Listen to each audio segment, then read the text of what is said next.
Okay, what?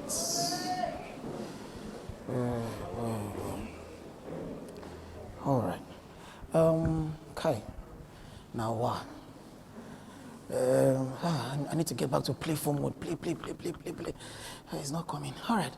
The nature of the place, the nature, the people in it, like I said.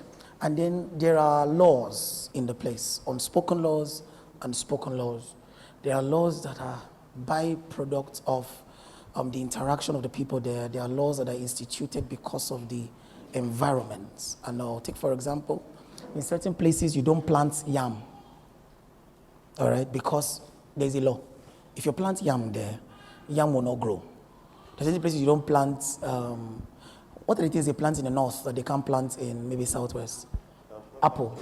Okay, you can plant apple in Jos, but I don't think you can plant apple in a place like Ibadan or Ife. You can't plant apple in a place like Ife, except one very funny looking, red looking, they used to call that apple. Which kind of silly apple is this one? This is the one that Adam and Eve ate. This is not the original apple. Very silly apple like that. But you cannot plant apple in a place like Ibadan or Ile-Ife because there is a law. It's an unspoken law. But you will find out.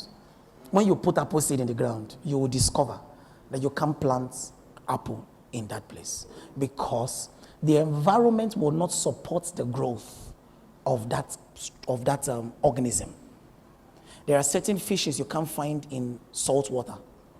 You may feel like, should we fish in a fish? Water na water. Carry freshwater fish, throw inside. Just be watching. You will know. Because that fish will not be able to survive there. If you carry a saltwater fish and throw into a freshwater fish, say, salt's too much for the other one. I put inside the one with salt, not too much. Sure, you won't get high blood pressure on it. You remove him from the salt water, throw him inside fresh water. You will know. If he doesn't adapt on time, and many times he can't adapt in time, before you know it, that fish would have been subdued by the environment. All right. So there are unspoken laws. Unspoken laws. So I want to start off with the nature of this realm. But in discussing the nature of the realm, I want us to focus on something that we may have missed out on. While it is a realm, it is the glory realm. It's the glory realm. So what has Prophet Caleb defined glory for us? So I'm going to just be doing I'm going to be continuing from where he stopped, because the truth is that is my notes. Please don't hear it like that.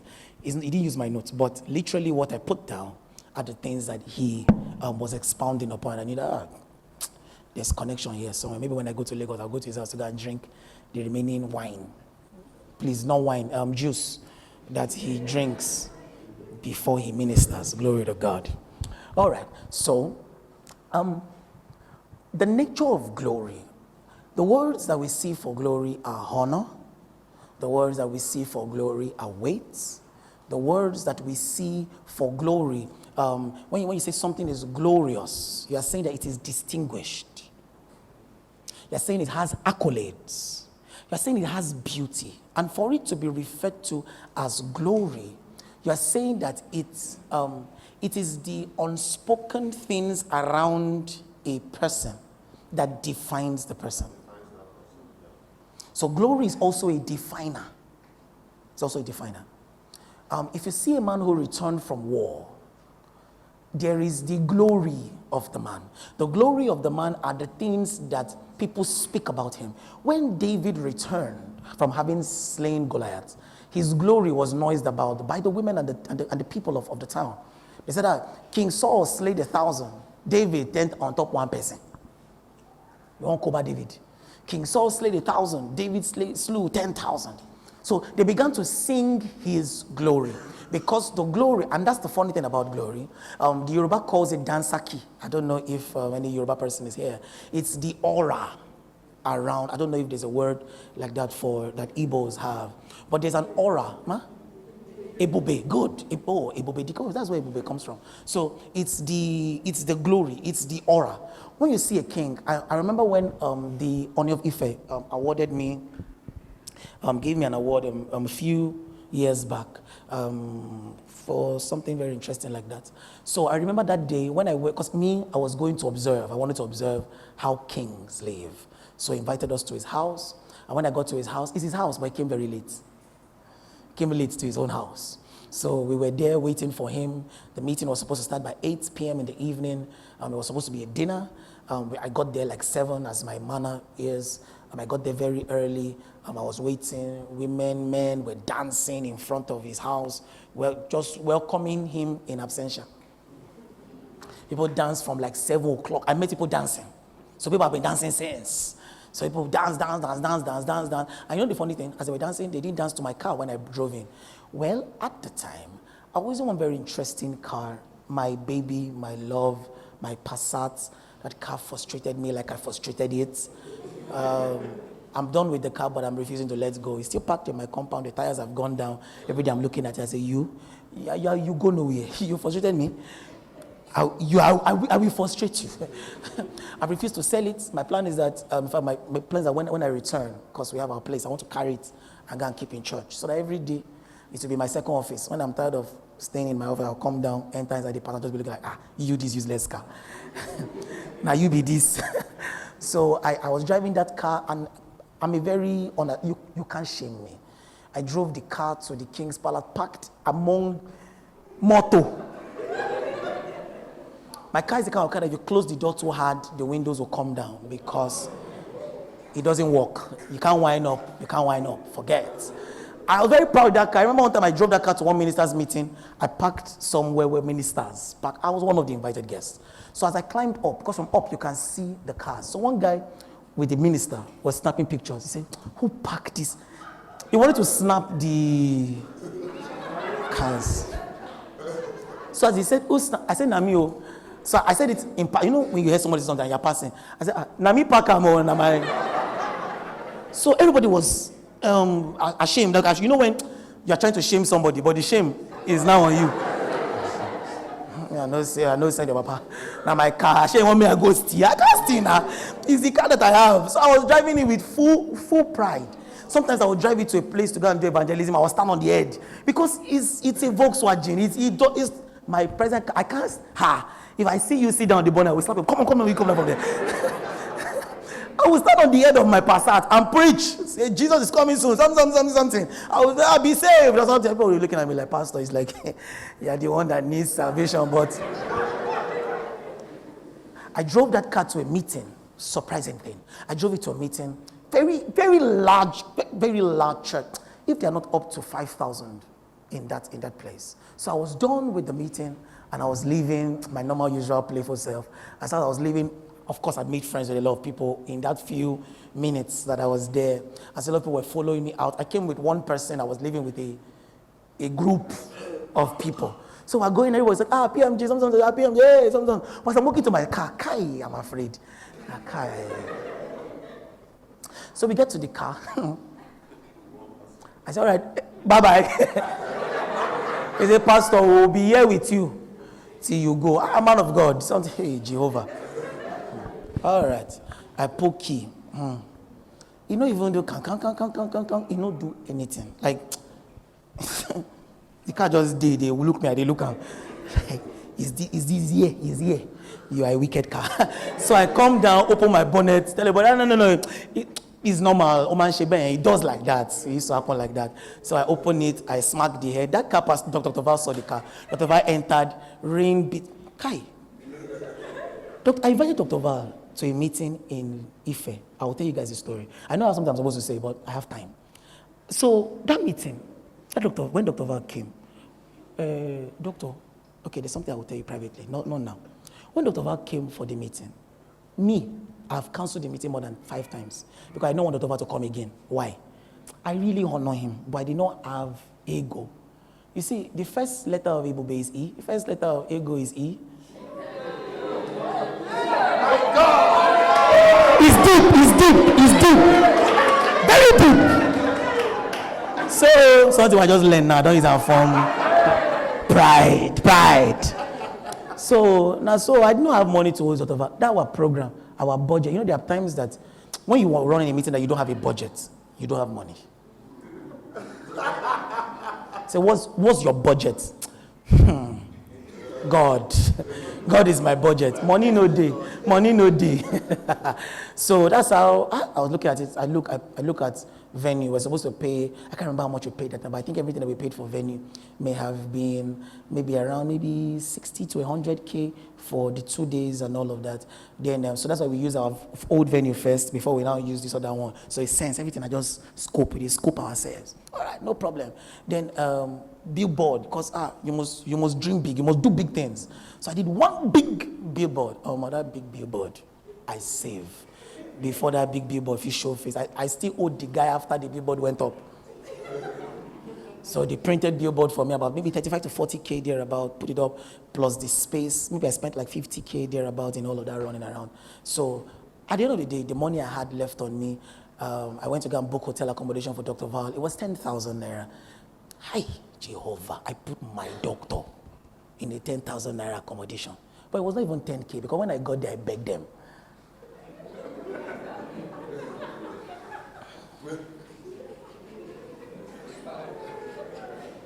They drop it to 5. Hi. Too bad. It's too bad. Like I'm bringing somebody that I know has within him what will change the trajectory of my life. So I told Dr. Van when I saw the way things they go, I told him, I said many times, I said, sir, don't come again. We're not doing the program again. Dr. Van said, I said, I'm coming. God told me that I'm coming for the program. I said, doctor, So we're doing that back and forth, up and down, left and right. Dr. Van said, I'm coming. I said, I'm not, don't come. Last, I shall agree. Then when Dr. Van was coming, I think we gathered, the mighty men in the ministry, we gathered on a honorarium. I'll tell you what I gave Dr. Van. I'll tell you. 20,000 Nigerian naira. Plus transport for him to come. Nah, it's unfair. Me, I'll tell you the truth. I know the funny thing. I was having it in my mind that time that I wish I could invite mommy too. I didn't even bring it up again. You would have noticed. There was time I was saying, maybe mom. I just left it that, the man I'm bringing is 20K. I will take upon myself a course. You know, that's how you invite somebody and you give the person honorarium. As the person is looking at the honorarium, it's 2 cups of maize. He carries it and say, what is this? What is this? Course, that's the beginning of course. Like, he has already asked your destiny a question. Like, waiting be this. So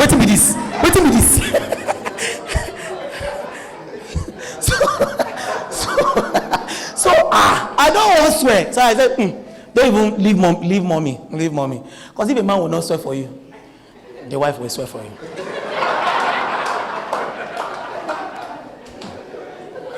I've been a pastor for a long time. So when I brought Dr. Val, Dr. Val came that day. This is my beautiful car. Came and carried doctor from where doctor stopped. And the rain was falling, and that car has something. It's not convertible, but it converts by itself. Rain falls inside. P.S., just by way of saying it, very soon we'll host Dr. Val again. You will say I'm proud now. I will make up for lost time.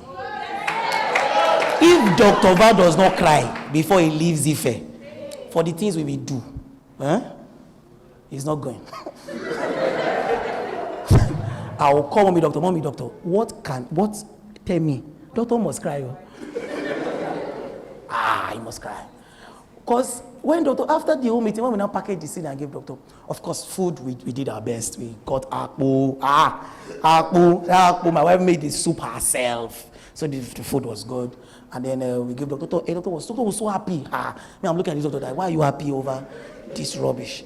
We got to the whole miracles of all kinds happened in the meeting. When it was time for Dr. Val to go, Dr. Val prayed for us, released words over our ministry, which we're still eating till today. All right, till today. And then when doctor was going, we carried seed. You know, that's the kind of seed, you don't give it in 1,000 naira notes. He give it to like 200, 500, so that it will have honor that it does not have. It will have glory. So I packaged the seed and I gave doctor. I've cried at home in embarrassment, in shock, in worry. So when I gave the doctor took it, I was so happy. I said, doctor, this is rubbish. Doctor said to me, say, MJ, if you need me to come back on this road. He said this road was stressful. Coming was stressful, going back will equally be stressful. I said, if you need me to come back, he said, I will come back. That was what doctor said to me. I didn't tell you this for you to take liberty to invite my 9-year. If you don't know how to honor, now call me. If you don't have money, I will support you. I've told you now, don't invite this man anywhere. Don't just carry him up and down. I've said my mind now. You may not like it. If you don't have what to do with him, play his message. You'll not be saying, but why didn't you do that in your own time? Nobody told me.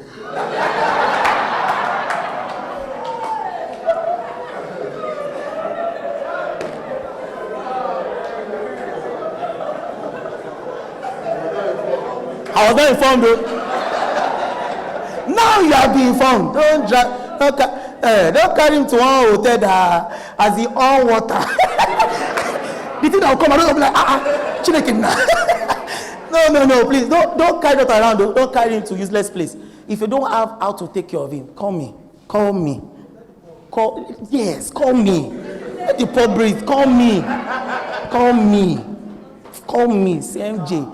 I'm not calling for much. I'm calling because I want to host your honor. Once you tell me like that, my head will wake up. I will find the money. I will support you. Even if it's nothing, at least for where he will sleep. I will make sure that place he sleeps will be well taken care of. Don't drag this man for the glory of God. Say, it's glory realm. Let's come and do glory realm. Play this message. Play this video. It has ability within it to impart life. I trust loaded. No call Baba, go where. No be even go pick your call. I don't talk my mind. You may say they are materialistic. See, sometimes sons must go to the gates and defend the house. And when sons are at the gates, we don't used to hear word. You say, no, you are not seeing our daddy. I say, you are not seeing him. Is it my force? Must you see him? Stay at home. Don't tell your daddy. Go to your house, my friend. If you don't like the way we see, sometimes when you see the way my people start like that, sometimes I'm ashamed. Like, please stop this thing. They tell me, Pastor, go inside. Myself, I will just do. I'll just go inside. When they don't finish, I say, I'm waiting for people who are going to have lawsuits or who are going to talk nonsense about me. Because I have some wicked people. They are waiting. They are waiting for law case. They are waiting. They will drag you like that. They will tell you, please. I don't know why they are dragging you. It's not me, it's them. They are wider than me. I don't know what's going on. So the people that will stand and tell you, no, don't invite him. Pray. Mature. It's stature. You may say it's being materialistic. No. There is a heart. There's a heart posture of honor. It's a heart posture of honor. You may not have too much in the hand, yes. But there's how someone doesn't have much. And it's still there is a heart posture of honor. All right? I'll get there. So I was talking about this, my beautiful car that I drove to that place. So now I jammed battery. Battery no work. I jammed engine no work. Touch everything, touch a few wires, did different things, no spark, nothing, no life. Came back inside my car, closed the bonnet. God, in the mighty name of Jesus Christ, Holy Ghost activate. No start. All right. So I started telling everybody, please, please be going home. Everybody said they were not leaving. I had to leave the car, took a boat. It's when I left with boats that everybody decided to follow me. So that story was leading from another story. So I drove that same car to the king's palace. When I got there, before the king showed up, we've been dancing. Everybody has been waiting for the king. And by the time he showed up, there's something they call kakaki. It's an instrument. It's like a vuvuzela, but very long.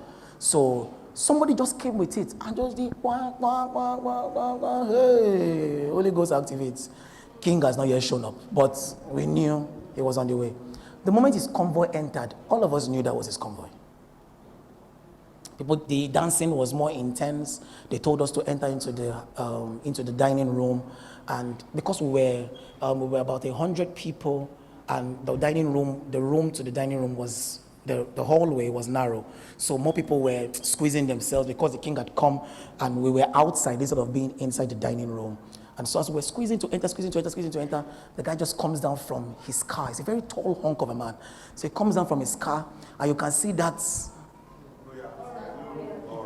if a man of God walks in like that, now you see he's proud. You like the one that's coming like this?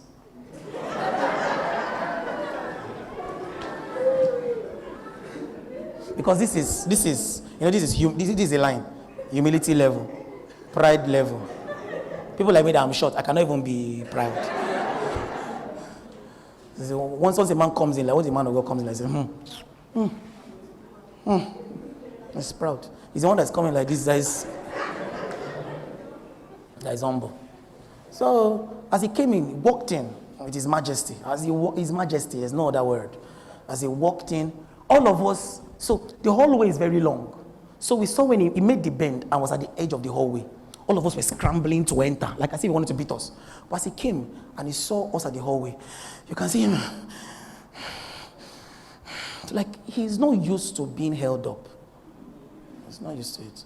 So the men were clearing us, move out of the way, get out of the way. The king is standing there and he's breathing really hard, and then he's also going, and then everybody was clear. And then when we clear the way, he comes in. So it's like as he comes in, he realizes that he's among the people he wants to award. So you could see him go, hi. All of us, that hi was glorious hi, because all of us are saying, hi, thank you, sir. Thank you for not being angry. That's glory. That's glory. The glory identifies a man. If his assistant comes, his assistant doesn't come with that same kind of glory. The glory identifies a man. All right? It's an identifying force. It identifies a man. So while there are the intangible aspects of it, there is the tangibility of it. With the little time that I have, let me do the little work that I was supposed to do this morning before we continue with nature. The people inside the glory, the people who are surrounded by the glory, are supposed to take their identity from the glory.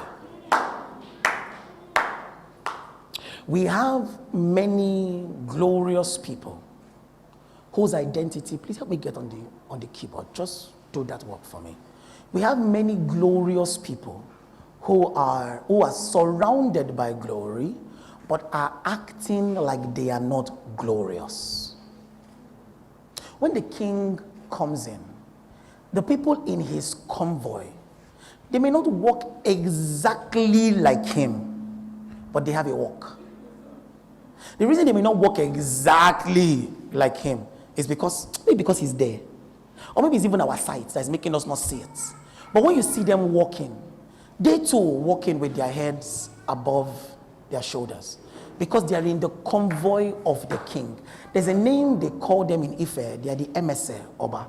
They are the emissaries, the followers, the ones who are in the king's company.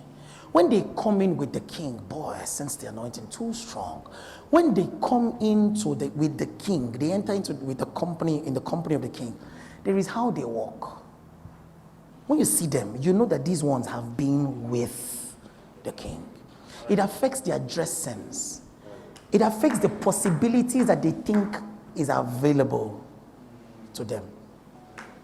I had something happened one time where somebody took my name to the king's palace. Long after I've been awarded, they took my name to the king's palace. I won't go into the details of it. And so there was an expectation. But when I got to the king's, it wasn't the king I met, it was those who follow him, the emissary. They speak on his behalf because they are in his company. When they pass a law, it's a law. By the wisdom of God, I was able to maneuver that situation, and God brought truth to light, because it's because of the work that I had issues. But God now brought truth to light, and then eventually I made friends, because that's how I am. Everybody is my friend, including police. Even the enemy, because the Lord is with me, He makes my enemies to be at peace with me. Let me tell you the reason why Satan leaves you when I say he should.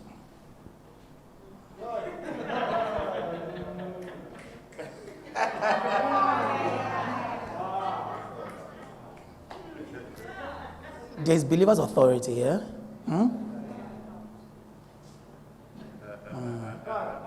But there's something else. I don't have the word for it. But description is that when the Lord is with a man, he makes even his enemies to be at peace with him.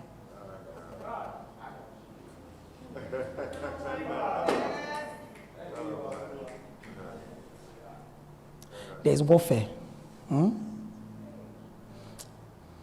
But there's authority. Authority is not fight. Sometimes when we think of authority, we think of fight. Authority is not fight. Authority sometimes is, there's how there'll be rebels fighting like this. And they'll say, if you call this brother, this uncle knows them. When he talks, they will hear. So that uncle will just come. He just comes, say, must you kill? I bet me they go out, Jerry.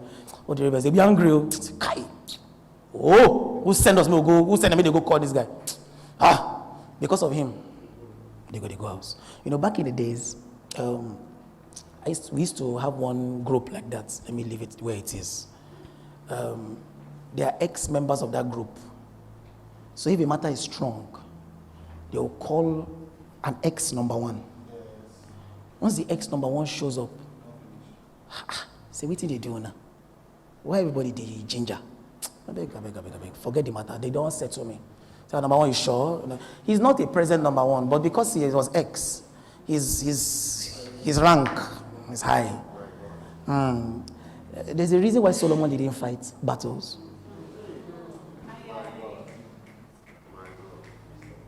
I moved from fighting a very long time ago.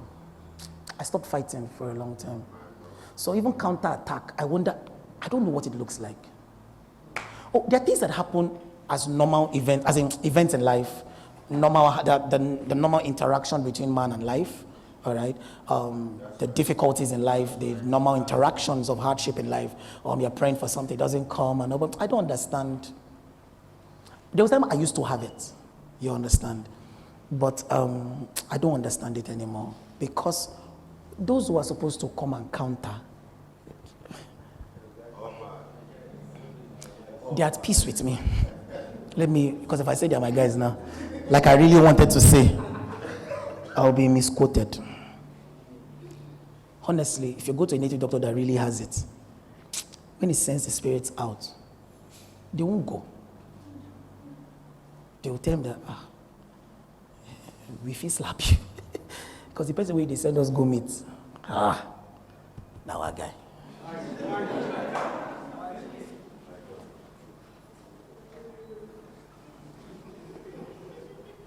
This thing I was saying now, someone say, MJ, are you sure? MJ, are you sure? Don't worry. Try him. Go meet Jasmine. Go consult native doctor. Say, oh yeah, send something. See, I'm not saying that I will not have the normal interactions of life, things that will happen to me that I would weather as a man, all right, weather as God's man, yeah, but it's not counterattack. I don't know if you're getting my point. It's not counterattack. It's just interactions with life. If you're climbing up a hill, your muscles will break. There are interactions with the elements. It doesn't mean that there's an evil spirit affecting you. You understand him? We should be able to discern between the normal interactions with life and the action of the enemy. That's discernment. Discernment is not only for false prophets. All right? We should be able to discern and say, this pain I'm feeling because I lifted weight yesterday. I don't know if you get my point. If you lift weights, you will feel certain pain in your body. That pain is not because of the devil. That pain is not because somebody is doing you. You want to discern and say, this is interaction. This interaction. You understand? You ate something yesterday.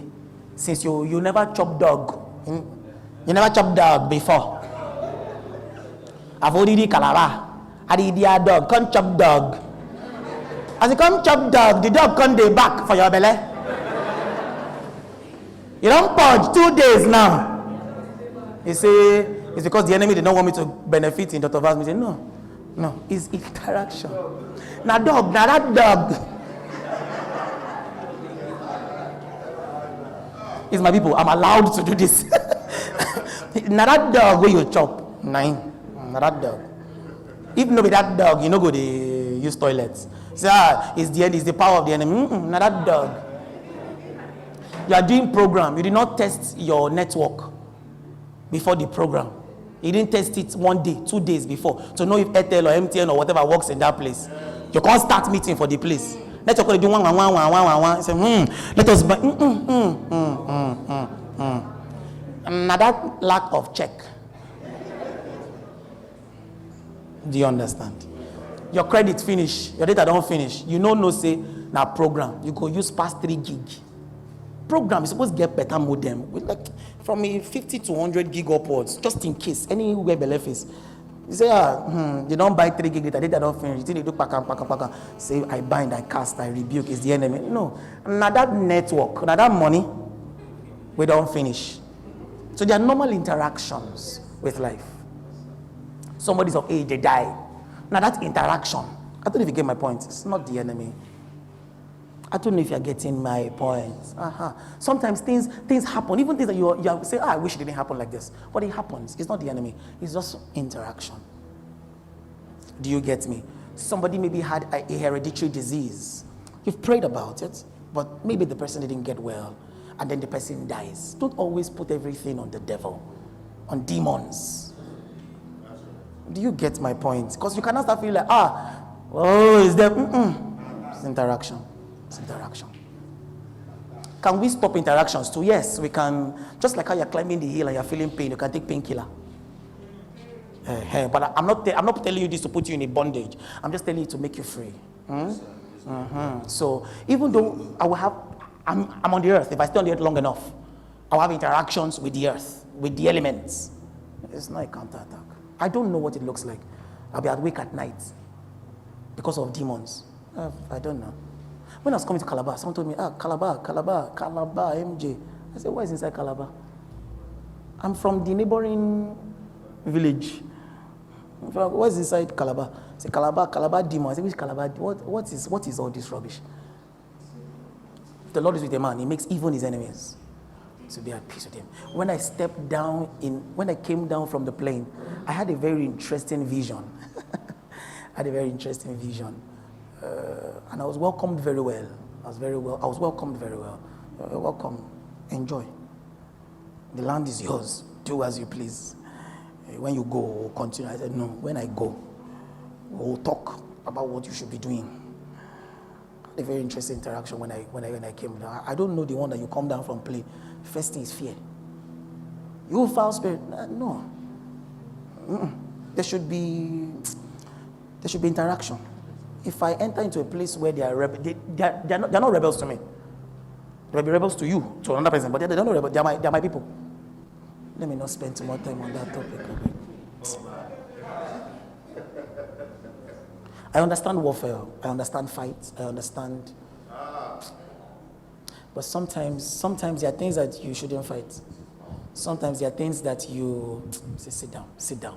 No, sit down. Just sit down. Say, sit down. You go drink water. Say, go drink. You give him water, drink. Are you following me? Are you following me? Yes, sir. You know, one of the components of authority is love. Not from you, from the subject. If you see somebody that is, you know, when scripture tells the wife to submit to the husband and tells her to love, and tells her to, tells the husband to love her, tells her to submit. It begins with saying submit one to another. That's the first instruction. Before it now moves and distills it and now says, wives, love. Because love too is a sort of submission. It's submission actually. If you love somebody, you will lay down your life. All right? Submission too is also love, is a result of love.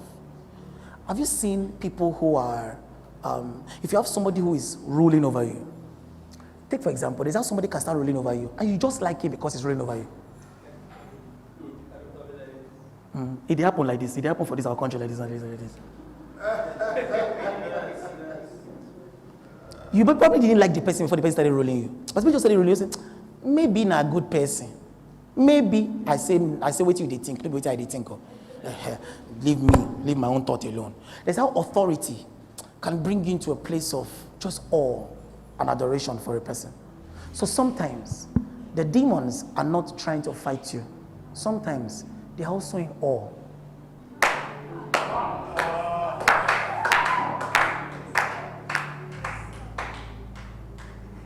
Say, MJ, you have not seen princes. Which prince? I'm a king.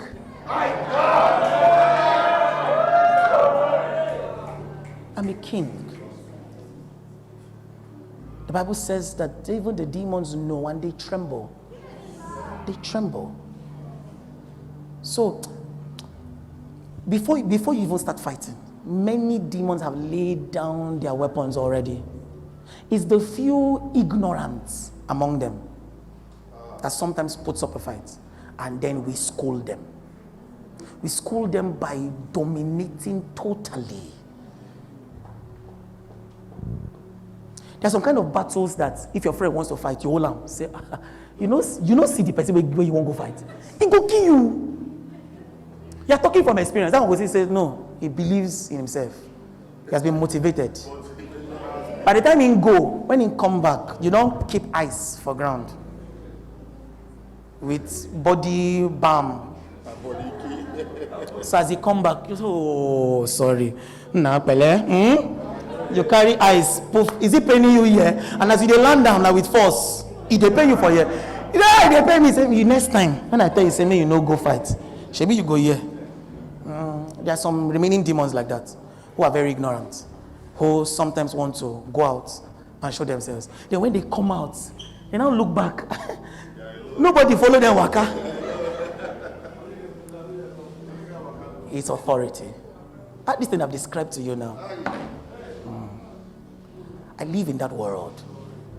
Hey, I live comfortably in that world. I've said it before. No angel is as bright as a sun. I tell you the things I see. I fear you more than I fear an angel. Hallelujah. There's a reason why you see me. It's when I come here that you see my shoulders come out. When I'm with you, I'm very humble. Because I know you. You don't know yourself. I know you. I know what you can do. I know you. I know you too well. There is no creature that God has made that is as bright as the sun. And the sun didn't live in an angel. He's living in a man, in men.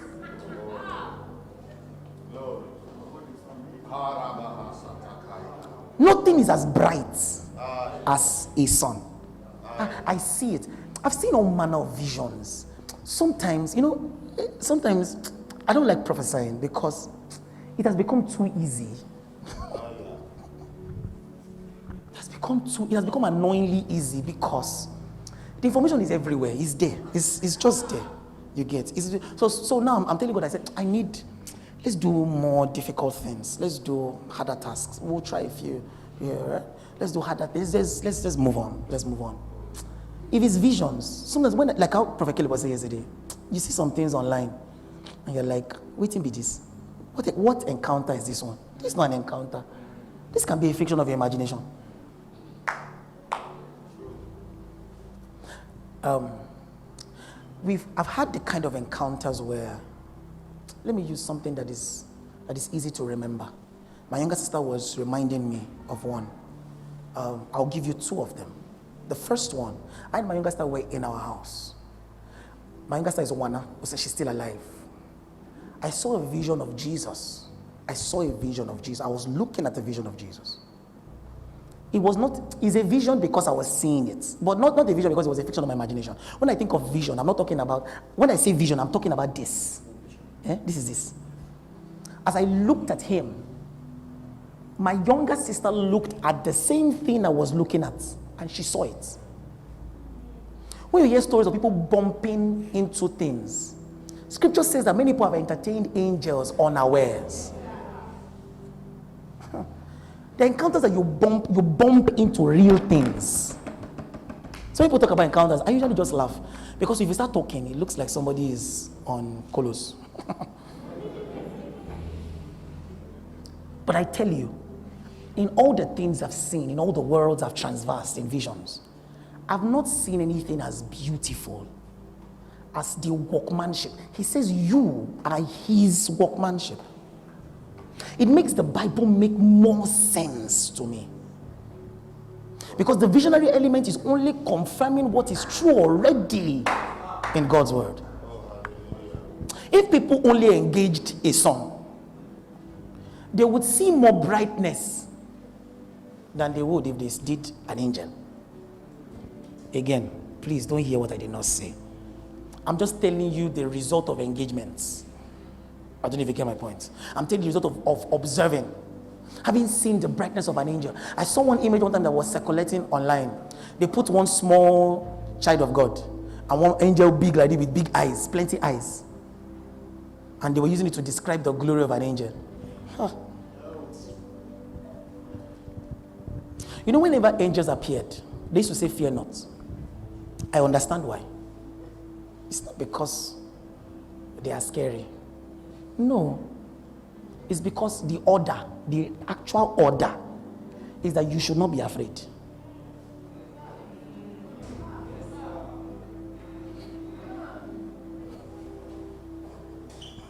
I speak like a madman. Not because they are scary, but because the order, the sequence of things. If we organize the food chain, if a goat showed up before a lion was afraid. If the goat could talk, he would be like, why are you afraid? Stop.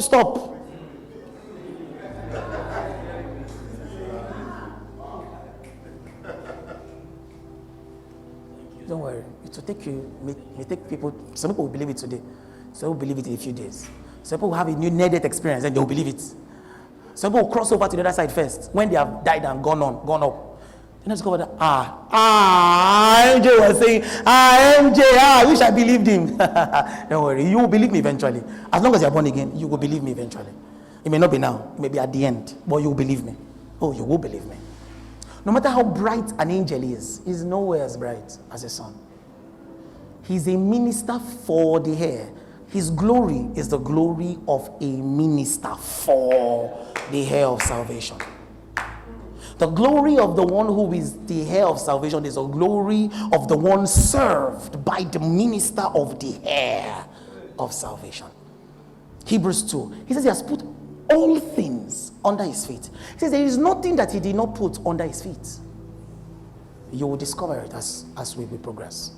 The glory of a son. If a son stands in all his regalia, everything takes a second position around the sun.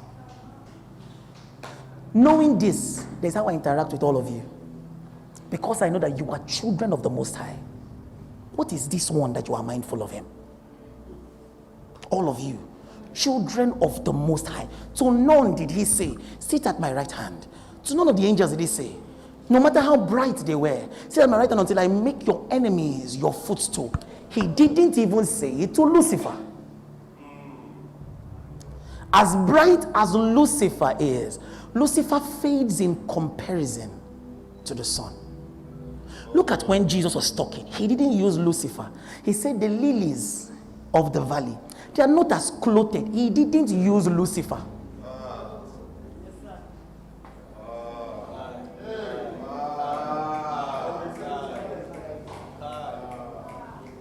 They are not as adorned as Solomon in all of his glory.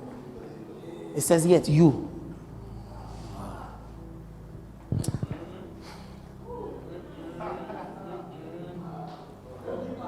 Wow.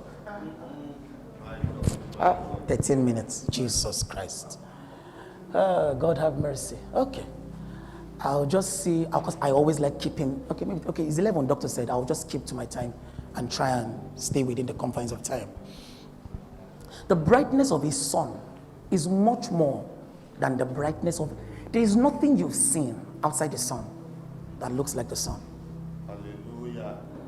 Glory to God. He's the express image of the person of the Father. And you say an angel is brighter. I don't want to be you. It's because you are moved by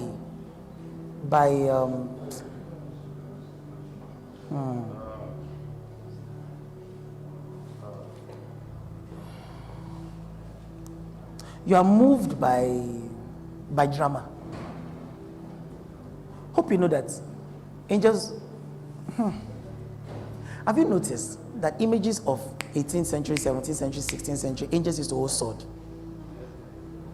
Could it be that it's the weapons that humans had that we interpreted on the bodies of angels? I'm just asking. So it's food for thought. It's food for thought.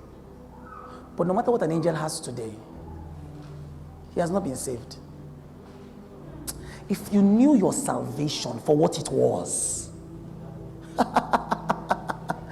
if you knew your salvation for what it was, you would tremble at your own self. Because literally what you are, I want to try and what you are is an impossibility. You are two things dwelling in one place at the same time. For angels, they are one thing. For animals, they are another thing.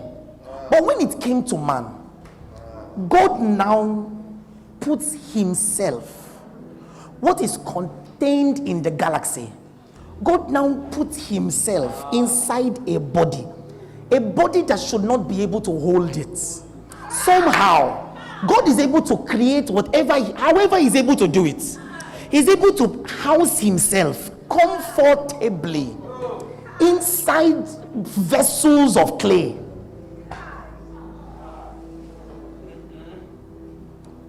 No other creature has God done that for.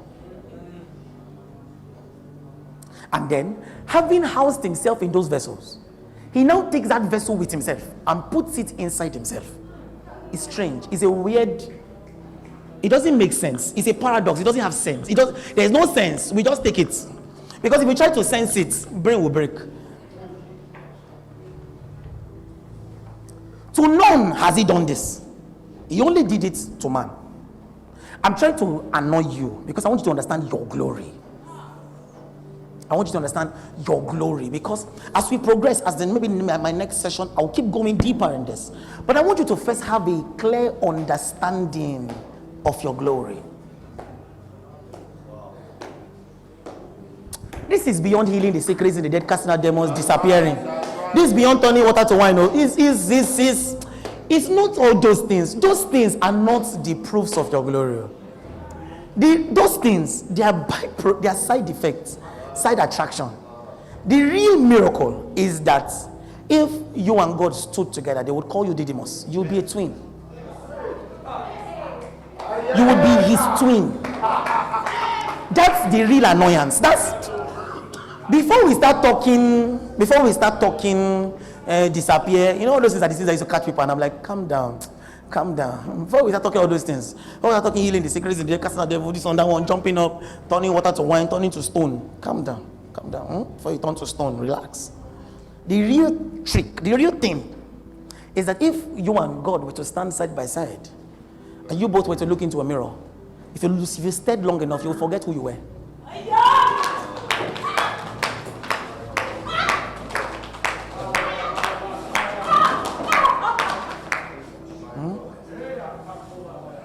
If you stayed long enough, you would forget who you were.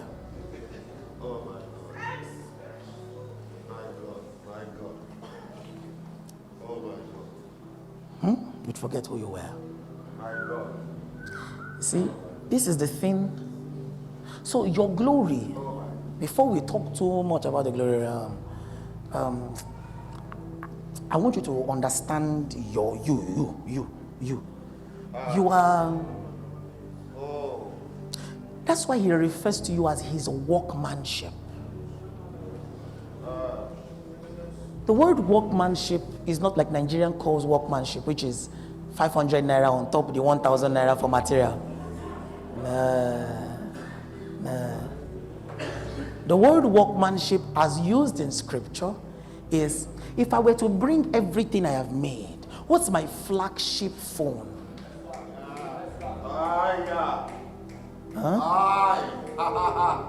What's the device that if I brought it, this will be the epic? As in, when I want to show that I'm a bad man,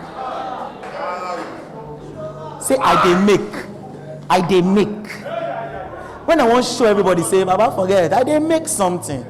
I will now go into my room and bring my workmanship and drop and say, is this not Job?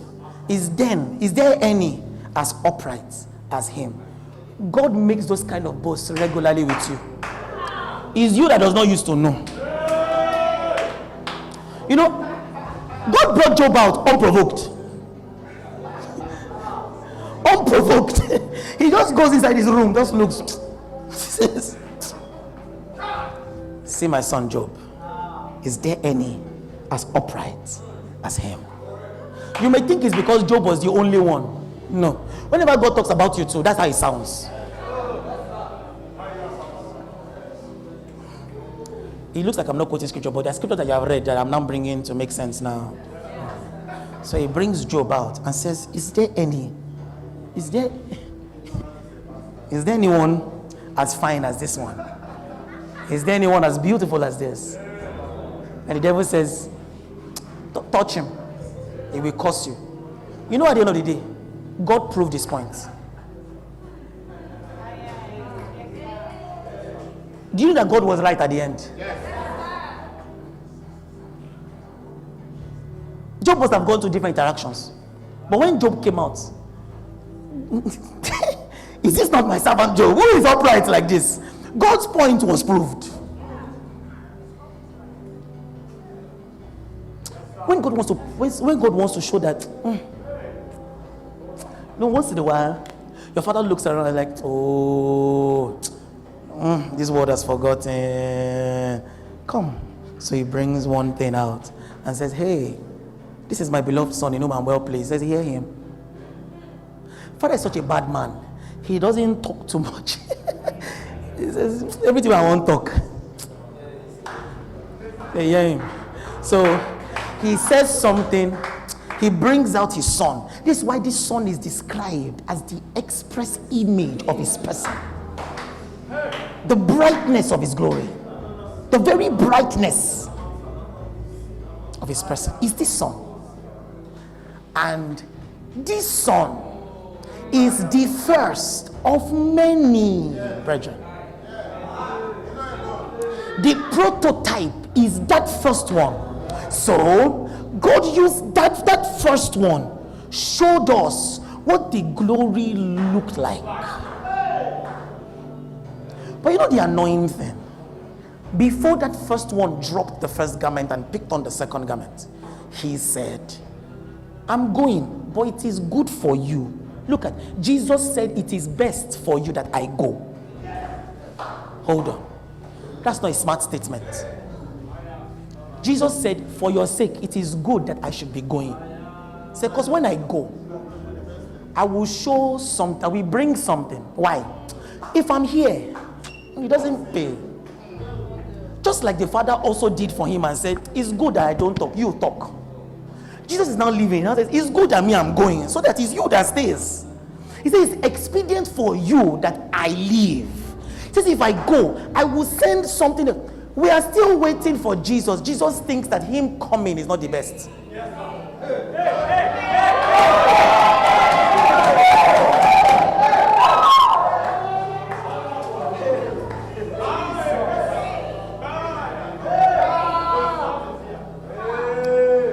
I'm not fighting your rapture idea, please. I didn't fight it. Trust me, I didn't even touch it. All right, I didn't touch rapture. I didn't touch it at all. I'm just saying that, it's that we're waiting for Jesus, waiting for Jesus. Jesus himself is saying, like, it's good for you that I'm not here. Like, the best of conditions of your life is if I were not here. He says, because I will send you the Father. I will send you the promise of the Father. It's the same thing, but I will send you the promise of the Father. I will send you the Spirit. And he will be with you. He will not leave you. He will be with you. He said to the end, he will be with you. Jesus said he will be with you. Men say he can be grieved and go. Jesus said he will be. said he shall abide with you forever. He said even the spirit of truth, even this spirit of truth. So before we talk too much, you need to understand the glory. He refers to the church in Ephesians 5. He calls the church that he's presenting the church to himself without spot, without wrinkles, a glorious church. He says he baits the church with his words. Like a husband baits his wife with his words. He says he baits the church. He looks at the church and drenches her in his words. And you look at the church and condemn the church. You condemn a man's wife. Some of us will kill you so bad that you will not resurrect. And if you resurrect, we kill you again. Don't condemn our wives. Don't condemn. You look at that kind of man, you condemn his wife.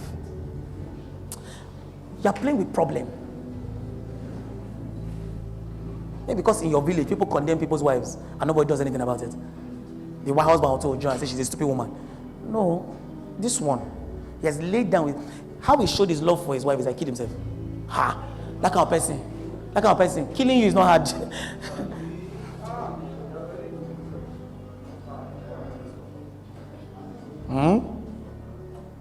So, the glory of the Son. I want you to understand the real glory is not that. Before we get to what you can do, let's discuss what you are, your identity. And this is why one of the things that the devil tries to do, whenever the devil tries to attack first, the first thing he does is to bring shame upon the people. I have so many scriptures I can read from here, but at least I have one more session. At least I have one more in this life. So I'll come back to that. You know, David was dancing before the Lord. And when he danced before the Lord, one of the voices that was spoken, which is the voice of the enemy, is the voice of opposition. He said, "Why did you dance?" Let me just read it. Just for the sake of emphasis. Look at 2 Samuel 6. 2 Samuel 6. David returned to bless his house of verse 20. And Michal, the daughter of Saul, came out to meet David and said, "How glorious was the king of Israel today, who uncovered himself today in the eyes of the handmaids of the servants, as one of the vain fellows shamelessly uncovers himself."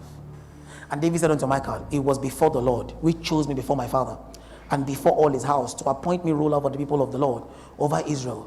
Therefore will I play before the Lord. And I will yet be more vile than this. I will be base in my own sight. And of the maid servants which you have spoken of them shall I be hard in honor." Now, one of the things the enemy tries to do is that in our service to God, he tries to bring shame. And this is the thing I want to deal with today, because you can't call a people a glorious people if they are ashamed people. The ministration of condemnation was the ministration of shame. The Bible says that every time Moses is read, this veil comes up again upon their eyes. It's the reason why I'm very careful not to always use Old Testament guys to explain our glory. I'm very careful. I'm very careful. I'm very, very careful.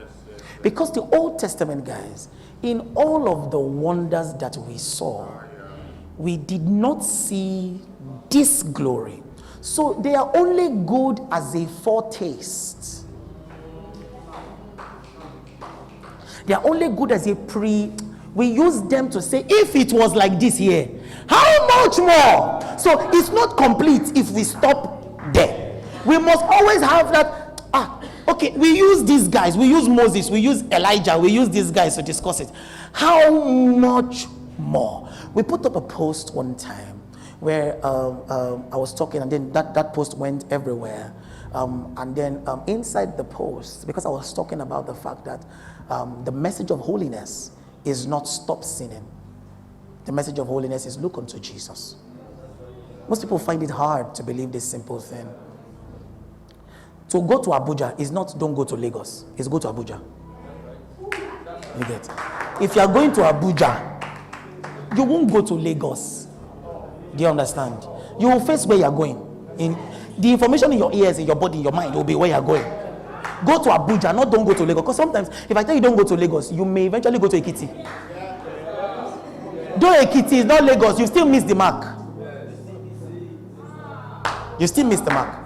The way to get the church to go to the mark is to keep shouting the mark in their ears. So keep looking at Jesus. Keep looking at Jesus. That's the instruction. So when I said this, someone came on the comment, and I like people like that. You know, some people think that when they drag people, that they drag me. I'm a Meccano generator. You don't drag me. It's push to start. You don't drag. It's Tiger they used to drag. You don't drag me. You push me. And when you push me, I start. So the guy mentioned that, what about the instruction of John? John said, repent, something. I looked at it. John is not the teacher of the church. His testimony ended when Jesus showed up. Oh, can we learn? Yes. Can we look into it, and can we observe stuff? I'm not saying cut the Old Testament away. Don't hear what I did not say. If you will fight me for what I said. All right? I didn't say don't cut the Old Testament. I didn't say cut the Old Testament away. It's very important because the Old Testament gives us the how much more. When we look into the Old Testament, we don't look and say, how much more?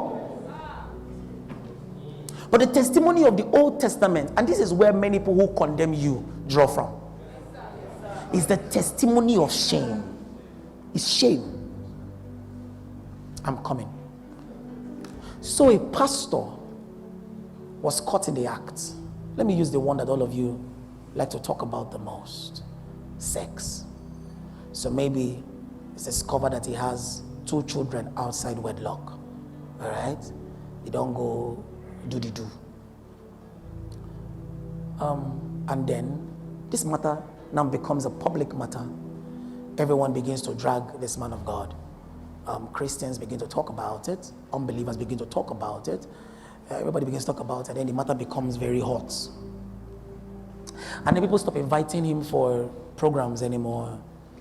What we don't know is that thing is a construct of shame. So we play into the cards of the enemy. We play into the enemy's cards. You know, this thing that, some of you are hearing this again, what is man of God? Only God know what that one is doing on the ground that he's inside to warn us. Now you know. Let me tell you something. If I dey knack, now my wife is concerned, no concern you. I'm not afraid though. See. And one of the funny things is that God is raising the kind of people that he told to me, like he said to Jeremiah, he said, don't fear their faces. They can't bite you. He said, don't fear their faces. Say, I sent you, you are the one that will break them. Don't fear their faces. Don't fear their faces. I'm not afraid of your faces. I'm not afraid of it. Say this one. Only God knows what they do on the ground. Now, why they talk like this? Now my wife is concerned. Concern you. It's not you I promise faithfulness.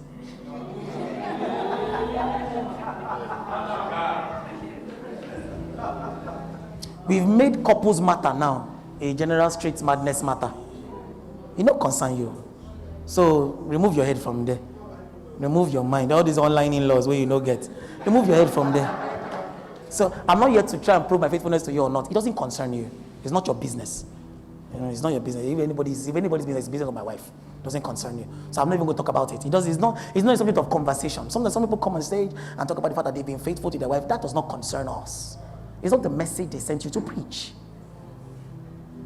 It's good for example, yes. And when I have to give examples like that, if I'm talking to people in that direction, I give good examples because sometimes we need godly examples, yes. But it's not the message you should be carrying on your head. Faithfulness is not to be something to be preached. It's between me and Madam. How far?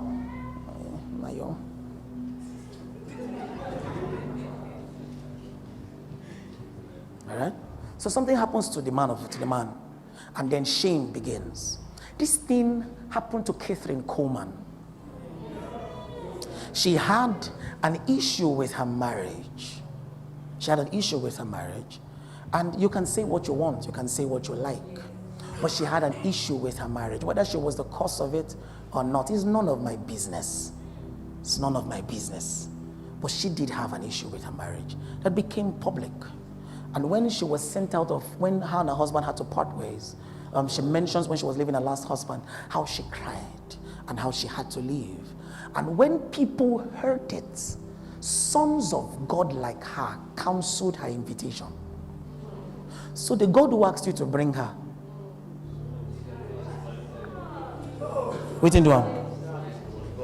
Hey, it's God that told you to bring her. So God has changed his mind.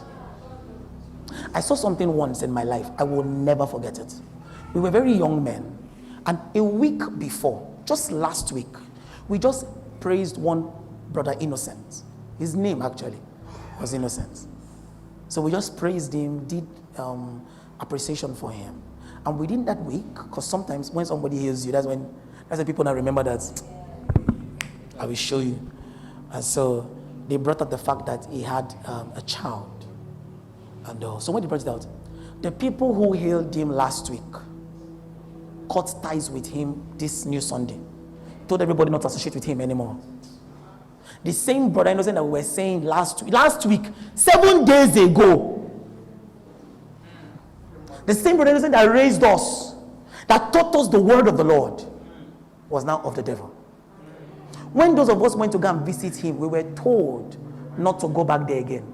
That if we go, we'll be removed from our positions. Many of us lost our positions because we refused to allow the enemy have somebody that belonged to us. It's a construct of shame. It's a construct of shame. A sister in the choir got pregnant. Yes, she should have known not to do the do that brought the belly. But the believers must know how to do a certain kind of do that ensures that she remains within the consciousness that she's honored of the Lord. This is how we lose our best people to the enemy.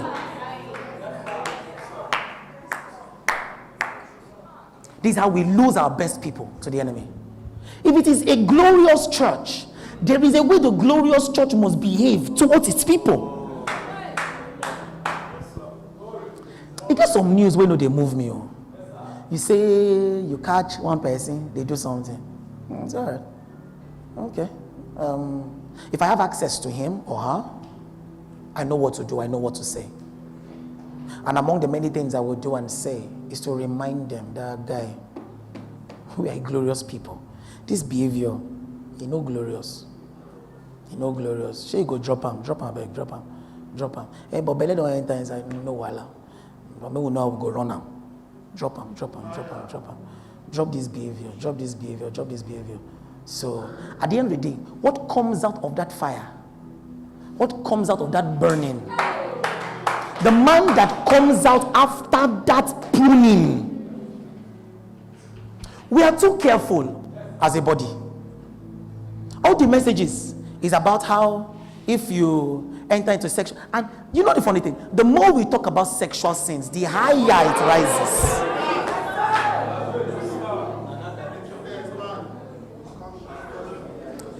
There are some networks, let me use network. There are some networks that I know the inhabitants of those networks thereof. And I know what happens in those networks. I know people who didn't have the problem before. That started having the problem when their networker began to shout a particular problem.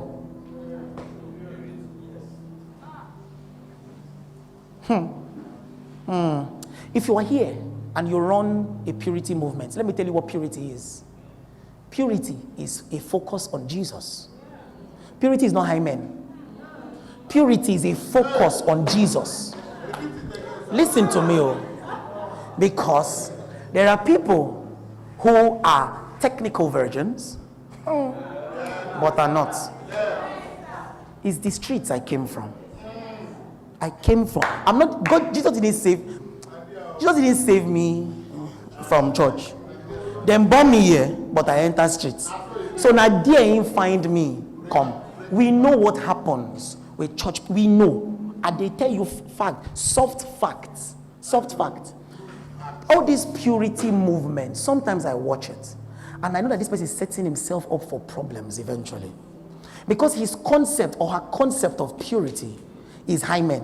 That's why there are many women, and maybe God will set you free today. You are married to somebody, But sex is dirty, even in marriage. That's right. From foundation. True. That's program. Sex is dirty, even in marriage. You know your husband comes back feeling so frisky, and he's just turning you, turning you like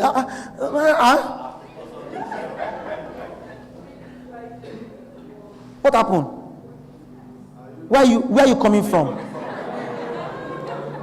What did you eat? What did you drink? Because that friskiness, that thing is ungodly behavior. That's right. You know your husband comes, but you don't just come back. Just bring one lingerie, one slim pattern like that. You know, there's pints. There's the kind of pints that you're looking for. Like, auntie, where is the pint? She says it's there. I say, where? Say it's there. I cannot see pint. Oh, say pint is there. You have to say, okay. Okay. It blended with your skin. Now, wow. Your skin don't cover them. And a pint be there. I don't know in a pint. Oh. So you just bring that kind of thing. The first question you ask him is, where are you coming from? Who taught you bad thing? Even in marriage, even inside marriage. It's not just going to say, let's try this. Let's try this. Of course, there are things like me. I have some things that I feel like should not be tried. For example, this is my feeling. It doesn't concern your marriage. It's your marriage. Whatever you like do inside. There is no law against whatever you like to do inside. What two of you have agreed to do inside your marriage is your problem. But you know when you tie someone like goats?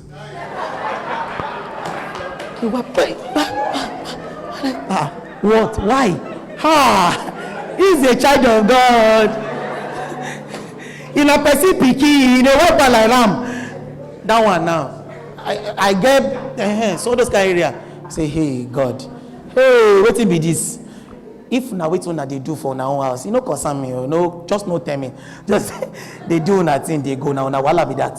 But I'm saying that even in marriage, there's how people even see sex as a sin. This is why you are fasting. You are praying. You are engaging cloud. But something they worry you, they hold up. They cover them like pots. Even in marriage, many times we see the things that we see it as sin because of the amplitude that the voice of condemnation about it has been given. You know, you can have a pastor who stole your money. Somebody will not be angry. But once it's sexual problem like this, voila, don't start.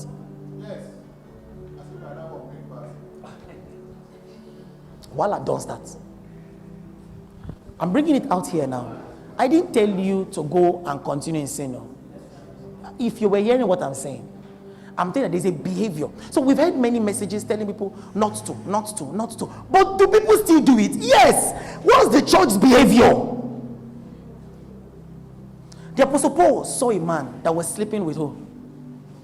Do you remember the story? So when they sent him out, guess what happens in 2 Corinthians? He asked them to bring him back in. You know, when that guy comes back in, it does not change the fact that he did what he did. So while we are always discussing send him out, it's clear that the sending him out was not the first. It's not just the first thing that happened. A lot must have happened before it warranted them asking them to send him out. But even when they sent him out, the Apostle Paul was clear that they should bring him back in. If we don't read that 2 Corinthians, we go stop for 1 Corinthians and send him out. Sometimes we send people out. We're not following up. Because for Paul to know what has been happening in his life, there was follow-up. My God. If it's a glorious church, one of the things we must must be careful about is shame. I have all kinds of people in church. I have people who are very put together.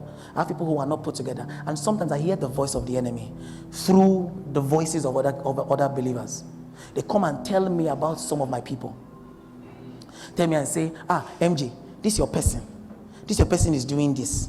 This your person is doing that. My answer is my person, is not your person. You don't know where I found this person. You don't know the progress this person has made. You want someone to change overnight. This is why there are many hypocrites in the church. They pretend to have changed. They stop smoking when you knock the door. They spray air freshener in the room. No real change has occurred. What you are seeing is coding. Then the package. I'm not moved by all these things.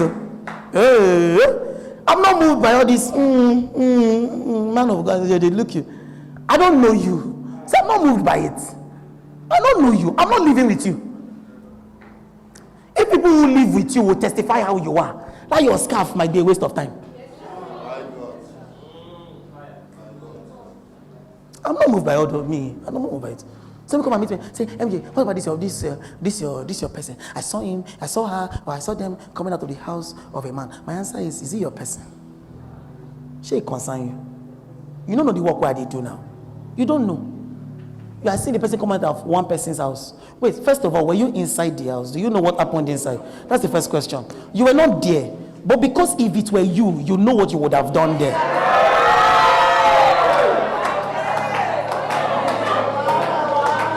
That's always my answer. That's always my answer. Because like the Father does not deny me, I won't deny my own. I won't deny my own. It's because if it were you, you know what you would do inside.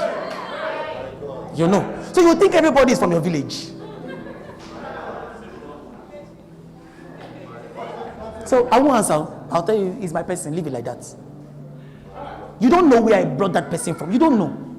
There are some people who I know where I found them. I know what they were doing when I found them. I know where they were. I will not go into stories. I know where I walked to. There are certain other people that I walked to that where I first found them was inside bush.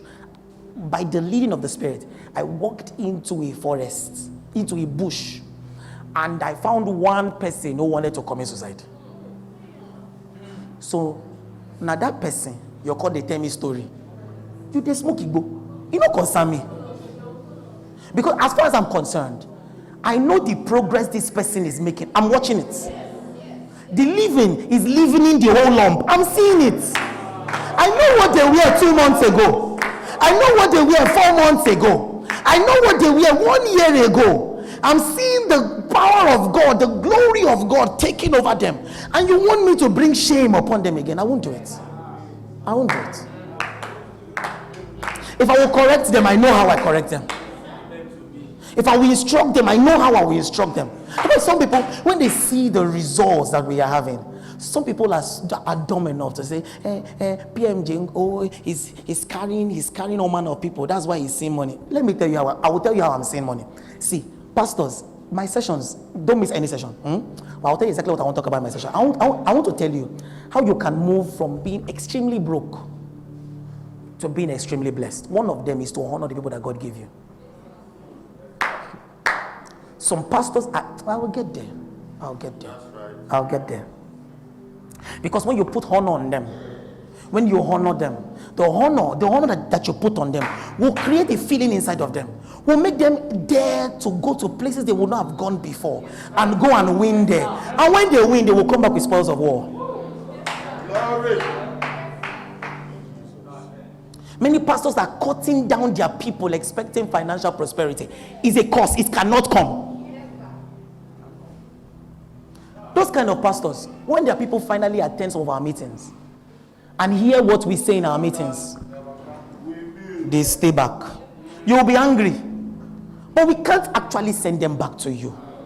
You are an error in the body of Christ. How will we send them back to you to come and do what? It becomes fight. I'm very confident with my people. Some people are here, they know me. I'm very confident. Wherever you go, and when you go, you will come back home. You'll come back home. You've not heard it like we say it. Yes. You will come back home. I'm not trying to change any of them. When they don't let them, I say, Baba, I'll be going. Because I know that when you go, you will drink. Sometimes the thing that makes people stay with you is that they've tasted another stream. So sometimes you allow some people go. Say, go and drink another water. When they drank it, I have one like that. was a few years ago telling me, Pastor, I'm your son, I'm your son. I said, no problem. I don't call anybody son like that. Though I have people who are very dear to me. I'm very careful with those words. I said, Pastor, I'm your son, I'm your son, I'm your son. I said, all right, it's nice. God bless you. So when they told me, Pastor, I feel like God's leading me to this place. I said, oh, wonderful. Wonderful. He's a very great man of God. Please go. Please go. So he goes. I didn't see his call for like 3 to 4 months. After like 4 months, I see his call. I show my eyes, they told me, this boy don't they call me. He go call me tire.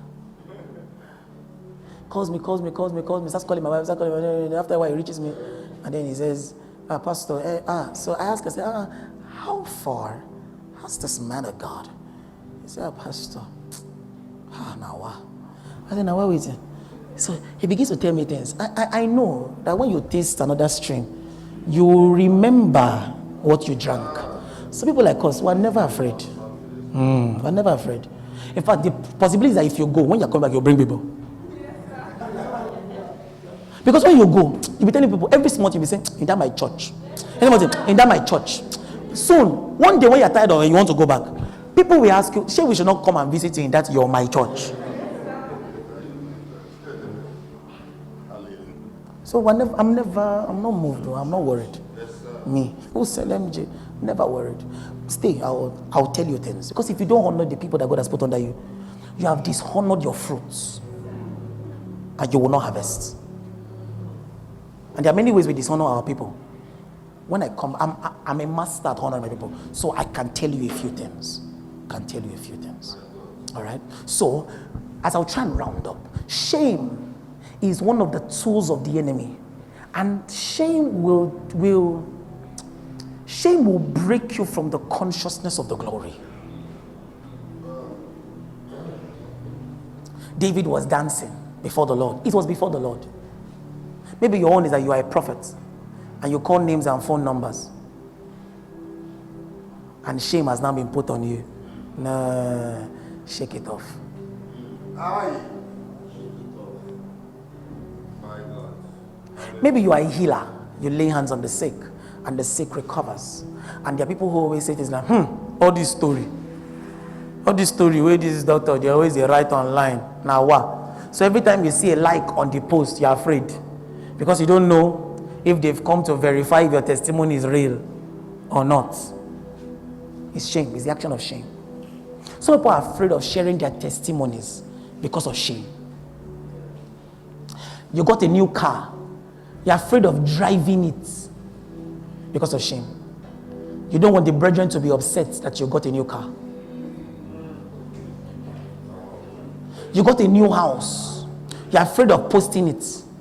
You know, many of these people say, don't post everything. Don't post everything. It's fear and shame. It's fear and shame. You know, recently, the SWAT church got me a very large property, land, very, very large property. And when I saw it, they made a video and all of that. They made a video how we were going, the get-up. I didn't even know they were doing a video until after the event. They just sent the video to me. And they said, Pastor, post it. So I was like, why am I posting this thing? But you know the funny thing? It is somebody that posted something to one time that I saw that made me have faith to believe for my own.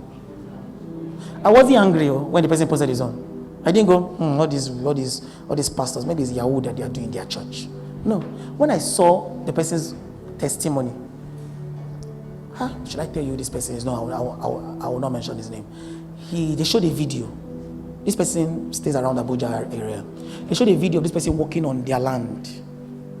All right? The person was walking on their land. And then, I believed for it. I said, this is possible. So now that it now came, so I was tempted to not post it. But I remembered that this thing may help somebody else somewhere. Somebody who knows me and knows where I came from. Maybe that person will be able to believe God for theirs. So I posted it. I got calls from people, MJ, I'm not supposed to be showing everything. I said, see, the truth is, if I show you everything that God is doing for us in the SWAT church, I cannot even show it to you because it's too much. What I'm showing you is small. We don't tell half the story. The way we act in the SWAT church is that something first happens first. before we talk about it. I said, I'm not showing you all that God is doing. So many people are afraid of their own testimonies because of shame. Somehow you feel you're not worthy to receive the things that God has given you freely to enjoy. So someone's wife is pregnant. They're hiding it. She gives birth. They are hiding it. The child is growing. They are still hiding it. Say we're hiding it because of local wicked technology. It's okay. But let it not be that it's because of shame. And shame comes up in very subtle measures. It's so subtle. It's so subtle. It's shame that did not let you go and lay hands on that sick publicly. It's shame. It's not even because you are disobedient. It's shame. You are ashamed. It's shame. Shame is a spirit, though. And it is anti the glory. It's not a part of the constituents of the glory realm. So before we even discuss too much about the glory realm, I have to take shame out of the way.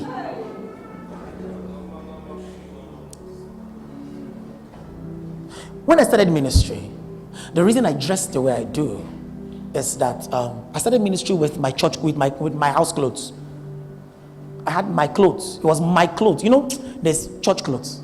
There's your clothes. So since I was not pastor, I didn't have church clothes. And I had not gone to church for almost 2 years. So I had just my normal regular outfit. In fact, I had more shorts than I had any other thing. Of course, there's the wisdom of buying stuff for the people, but I didn't even have the money to buy anything for anybody.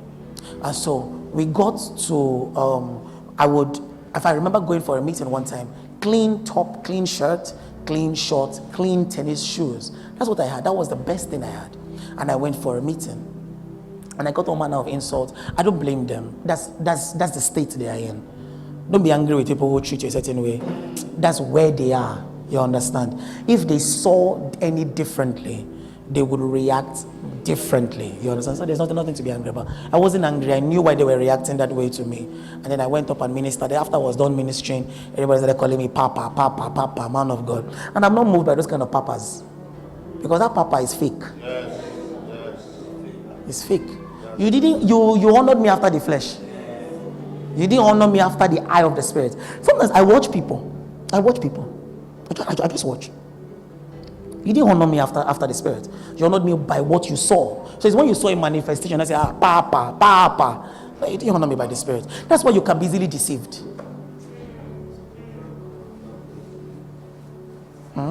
So so it was based on what I had. So I started getting comfortable with what I had. So I didn't have money to buy the kind of suits I would love to buy. So I ended up buying the more I bought clothes, the things I started wearing. It's my normal clothes that I use for normal preaching. However, I have seen that sometimes the devil can try and bring shame.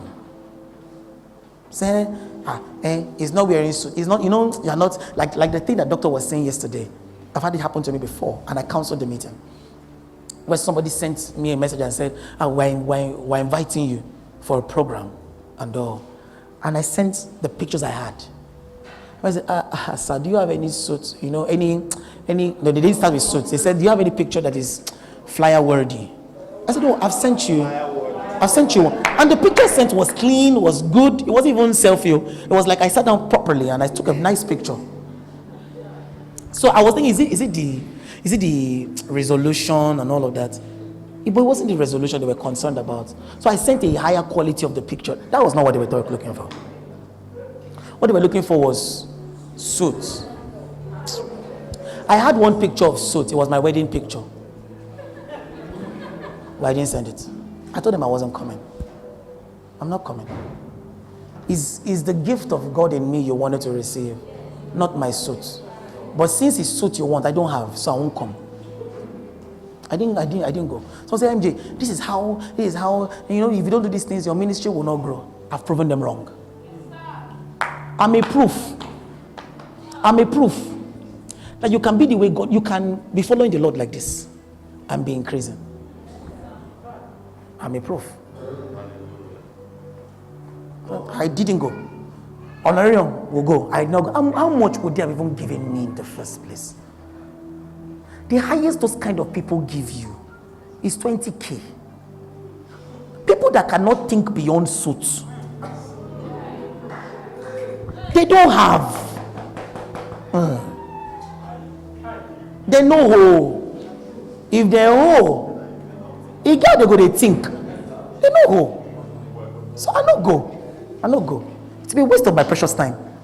If I was going to even go for the money, let me go for money. I'm not even going for the money. I'm going for the love of God's people. But the people are already having a behavior. God will listen to my message. I'm not coming.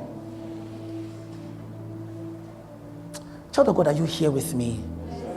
Resist shame in every form it presents itself. Resist shame. Resist it. And you're never born.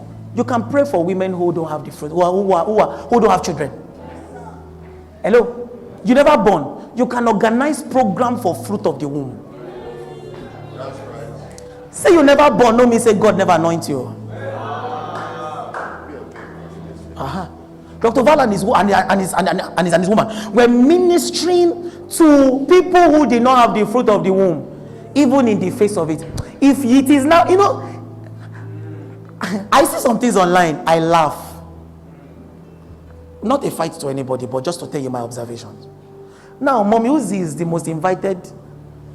Give me belle, Mommy. I they look at now, I they look at like this now. Before you know, they don't invite Mommy Uzi. Childbirth international growths. Next week, they don't invite. Please, if you are one of them here, I don't know you, so that's why I'm talking like this. If I knew you were here, maybe I would not have talked. Sorry, I don't be angry, but I'll keep talking. So you invite, maybe now they go invite now. Dr. Val is now the custodian. That custodian where I do something there inside. Can I invite him for men's meeting? He's now a father. You are late. You are late. She has been mommy doctor since I knew her. You are late. You are late. Because it looks like, I never born. So I not suppose they lay hands on people we never born. Listen to me. Elisha was dead. His bones in the ground. It did not change anything.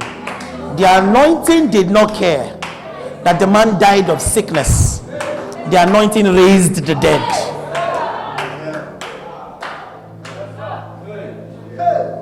I've been looking for husband.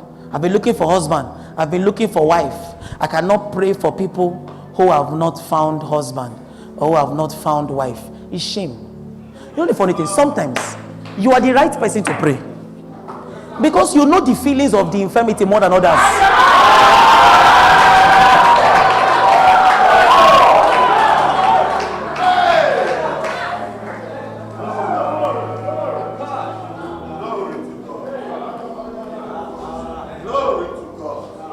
So you are now inviting Mommy Uzi to come and tell you what she's telling you is no longer faith to her. The time you should have brought her is when she had not given birth. Should have been able to accurately tell you the story of her faith. What she's telling you now doesn't have the story. It's not the story. What this woman will tell you now, because the scripture says that once a woman has given birth, she has forgotten everything. What she's telling you is 2% of the story. She'll be trying to remember what it felt like. She can't exactly pinpoint it.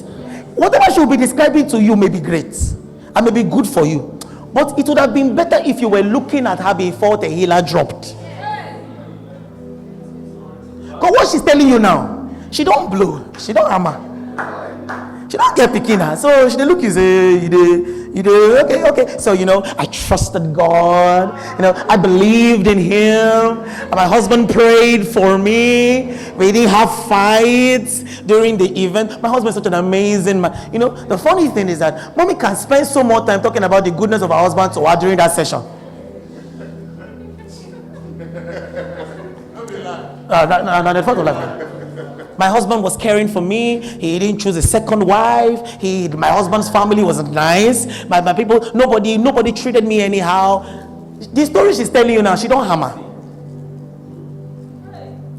Now when the thing still raw, when she still they when they still they talk twin mystics.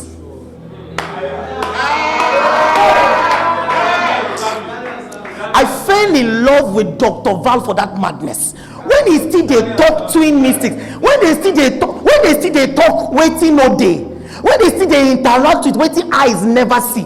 Many of you thought they had children. Now that time when I supposed to ask question.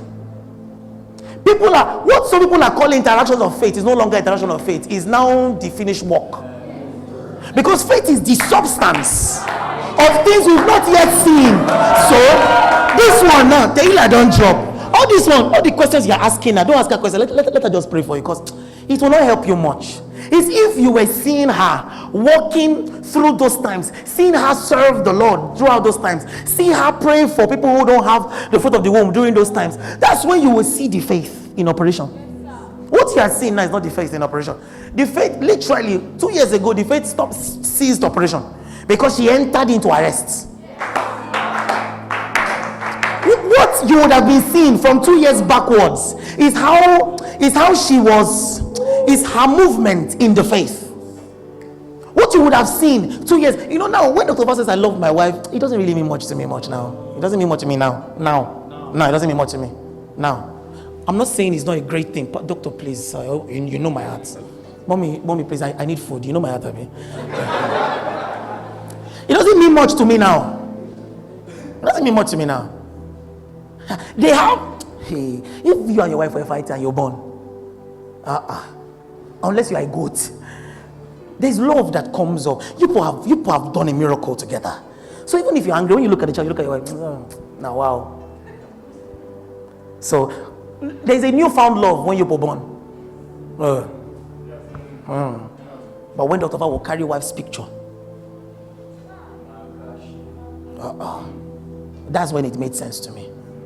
I'll look at it and say, yeah. Because that is the faith. That was the faith. When Dr. Val will be discussing Danny and Sammy without seeing it, that's the faith. That's the faith. That's the time you ought to have been watching. But shame, because you too, you are ashamed for them. Shame no go let you do normal.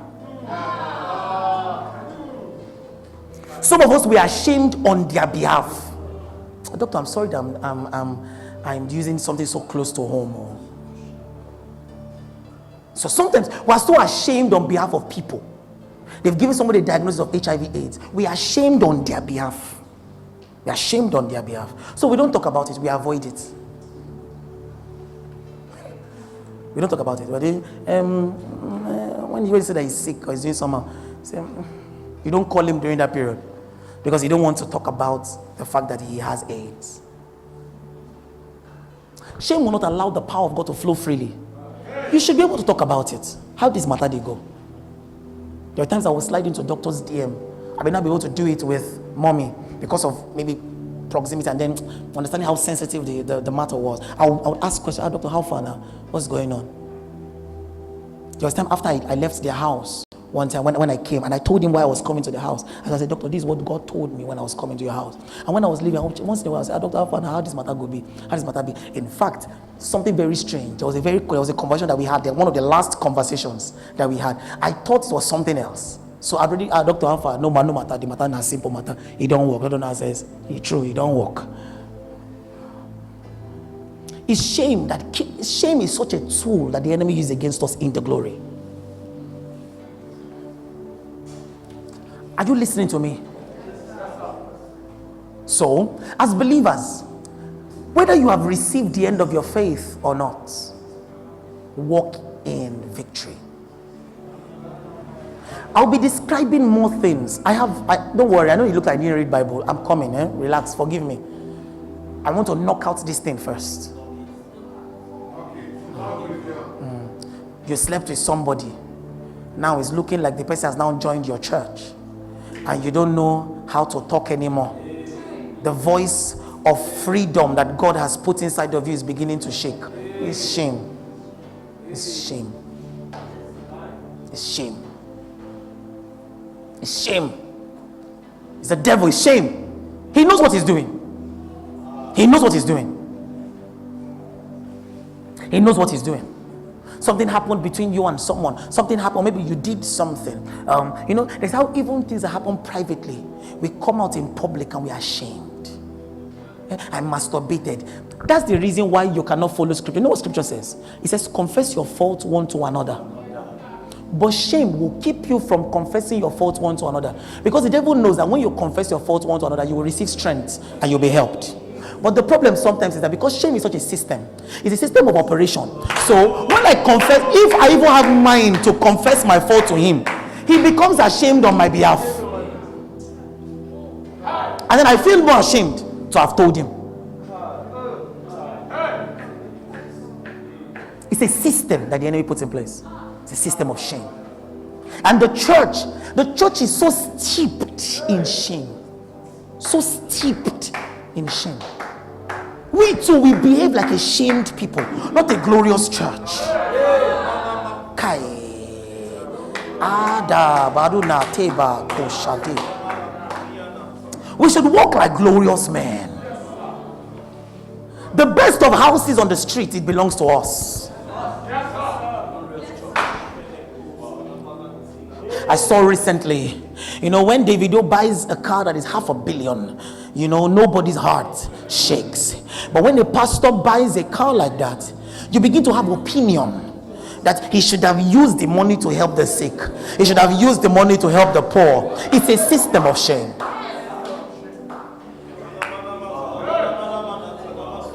This is how we correct our children. When do something, do you have two heads? And this one that did something, does he have two heads? It's a system of shame. That comparison is a system of shame. A child you ought to look at and say, you will get this thing. You will get it. I'll be with you. We'll work on this thing. You will get it. I went for open day for my son. My son he's not even nursery. I don't know if it's nursery I can call it. So, and I'm sending him there because I don't want him to remove my bulb in the house. That guy, the energy. Now what?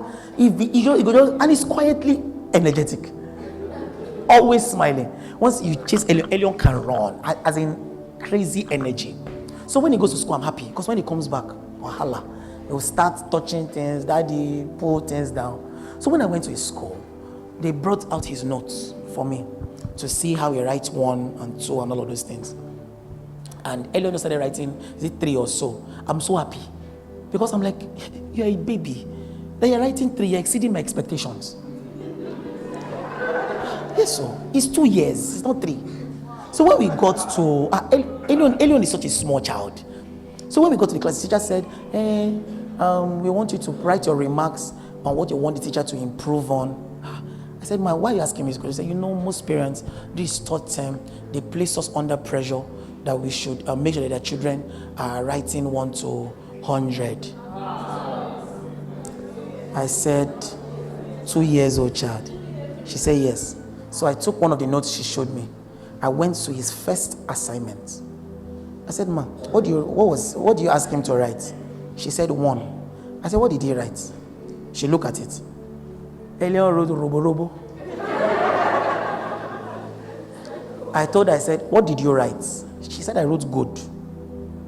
I said, what were you looking out for? She said, she was looking out for the fact that he's even willing to write. I said, good. So I move. As I move, I see some rubbish where this boy they write. I said, now what? My school fees. I get to the last place that we are in now. I said, what's this? Ellen has written 3. I said, so you are telling me to tell you what you should improve upon. Keep doing what you are doing. Whatever you are doing is working. It's working. She showed me his exam. So she said that she had taught them 1 to 30, but that on the exam day, Elion stops at 20. He refuses to move. My son is so opinionated. And I like it like that because I need him to be as bold as I am. I want to be able to tell him, don't do this thing that God told him to do. And he will look at me in the eye and say, Daddy, I'll serve God. I want to fight. I want to say no. And he will say, Daddy, I will serve God because that's how I am. Because his life will be preserved if he's like that. So sometimes when I see the way he's opinionated, I just leave him. Because there's some things I collect from him. Ogami, I land you. But there's also some things you look at it, you're just like, leave him. So she said when she got to 20, he didn't move again. She said 21, he didn't move. He stayed at 20. So I called him. I said, come, let's count. 20, the daddy, 21, 22, 23. I said, is this boy? We got to 30. I said 31. He now goes 32. So it dawns on me in that moment that his brain is understanding the numbers now. He's not just cramming it. Because he has not done 30 to 40 before. So but in that place, I did 31. He just goes, so maybe somewhere in his brain just remembers 1. So he goes 32. So I go 33, 34, 35. He's still looking at me. 36, 37. Then we get to 40. I now say, 40.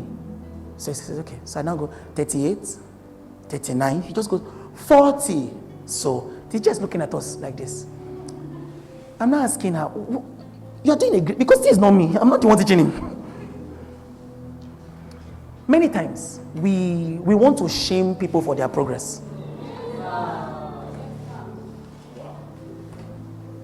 Don't let shame touch you. Shake it off all the time. As in, drip it off. Like, clean yourself of shame. I do am. I do am. I don't do am. I don't do am. Waiting be the way out. All right. What does scripture say? All right. I look for someone. Now, wow. It don't be. That thing where I hide, say, I no go do. I don't do am. And then somebody who is wise and mature, an elder. That's what elders are. Elders don't wash the dirty linens of children in public. Elders cover the children for the children to heal. There's a covering. That is the covering of correction. So the elders say, oh man, wow. Hey, it don't be. He say, it don't be. Say, now who know? Somebody don't know. He say, Kai. Why you not tell me first? Oh, you say, okay. How we go do this thing? Sit down one place, drink small coke, drink cause while they come, drink. You need chop up, chop. You breathe in, breathe out. Then that guy go look you for face. Say every problem that comes, remember that I'm with you.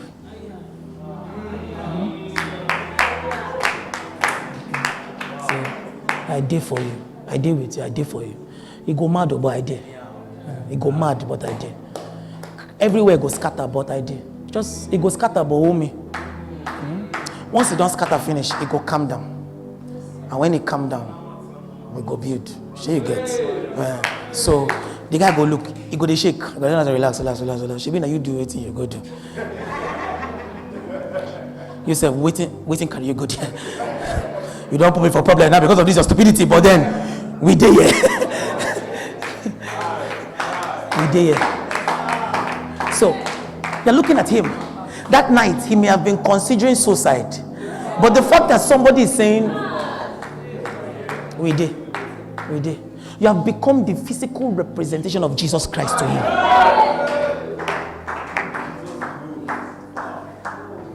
And then that first night, the noise is everywhere. It has scattered. Everywhere don't hurt. Hey, Jehovah. And that night you are calling him, say, guy, off your phone. Off. Relax. As I drop this call now, off your phone. Tomorrow, go buy a new SIM. You will say, now let me out. You go, no, I'm going to reach you. All right. Tomorrow, the next morning, you're already at his door. And then you're like, I bring food. I know say you don't go one chop. You dey fast. You're fasting. Fasting for what? When you dey do the thing where you do, you fast. I can't chop rice. Then he chop rice. As he chop rice finish, and he don't do okay. Mo come out, mo go there. I don't want to go out. I don't want anybody to see me. No. Let's go out. So we go outside. Everybody's looking at you funny. You know that time it looks like everybody's looking at you. He's looking at you because of whatever you did, but nobody's looking at you.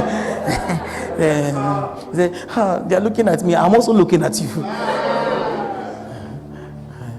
There we go. No, come out. This thing I tell you, I'm not preaching. I'm telling you what I've done. I'm telling you real life. This is how you strengthen a man that his knees are weak. And then his knees become strong. Because the thing he did is a revelation of a weakness that's inside. And if you throw him away, that weakness will deteriorate. There's no worry, more go job. Say, Pastor, I don't want anybody to see me with you. They will think that you are supporting me. Am I not supporting you? Am I not supporting you? Oh, come out. So we come out, we go chop rice. We chop rice, we come back house. He say, Pastor, it's okay. I want to fast. You're not fasting. This guy is not fasting. You're not fasting. Come and stay in my house. Since it looks like your house, everybody knows where your house is. Let's come and stay in my house. As we do it, the voice of the accusation, it goes down. Goes down. And then we can restore our brother back to strength, such that when he comes out of it, he becomes a voice. Paul said, I'm a proof that God is good to men. So shame. So by the power in the name of Jesus, I speak boldly to the force of shame. Doctor, I'm really sorry I took longer than I planned. I speak boldly to the force of shame. There is how shame has held on to the heart of a man. Maybe you've prayed for something, it didn't come to pass. You prayed for the sick did not recover. You were fasting for something, that thing didn't happen. You were believing God for something, it didn't happen. You went to pray for, there's somebody here, you went to pray for somebody who is not mentally stable, and you got a slap, you got a response that you do not like, and then it has marred your mind, it has marked your mind. Somehow, every time you try to step out, you try to do this one, it did not work. You start this business, you say God told you, you began the business, it's folded up. And now when you say God told you, you began the business, it's folded up. This relationship, you say God told you, now the relationship has crashed. So it looks like you're now afraid of even mentioning to anybody that God even speaks to you. Today I decree and declare, the force of shame is broken over you now. I release the glorious ministry of the grace of God. Because you are a glorious church, you are the bride of Christ. So I speak on behalf of your husband. I speak on behalf of the groom. I speak as a member of the body, but yet I speak on behalf of the groom. And I say he sees us as clean. He is not angry with our generation. I see him as clean, and he sees us as clean. He is speaking over us, bringing us into a place where we are operating and behaving like him. So I rebuke the ministry of condemnation over you. Whether you are connected online, because all the nations of the earth is represented here, I rebuke the ministry of condemnation over the nations. In the name of Jesus. Say, I'm too short. Oh no, I didn't finish school. That's why I'm divorced. That's why I can't put out these songs. That's why I can't put out these things. I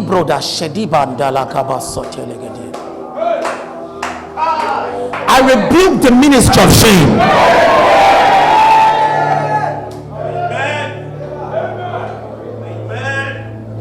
They opened my bag and they saw that me that healed the sick, I'm using drugs. I rebuke the ministry of shame.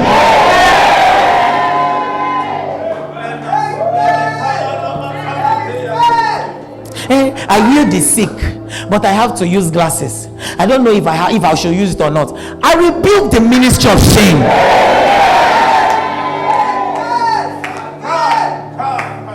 You don't know my history. This is why I cannot do church. This is why I cannot do ministry. Last time I started, I slept with 3 people in the ministry. I slept with some people in the ministry. So I'm afraid to start ministry. Once again, I rebuke the ministry of shame.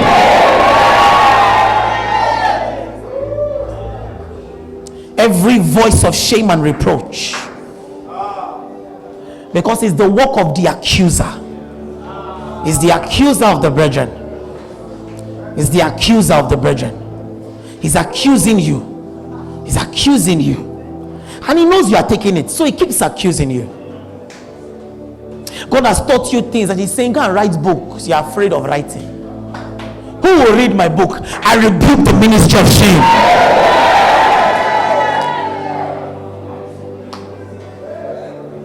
God has told you to pioneer that work. Who will come? It's not my type that people come to.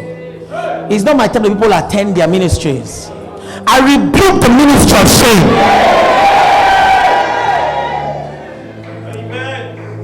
There are some of you here, you need large sums of money, and you know you should reach out for partners. But who will partner with you? Who will partner with me? Who will partner with this vision? I rebuke the ministry of shame. You are a member of the glorious organization on the face of the earth. Let me tell you, this our organization is the biggest cult there is. We have members in the cloud of witness.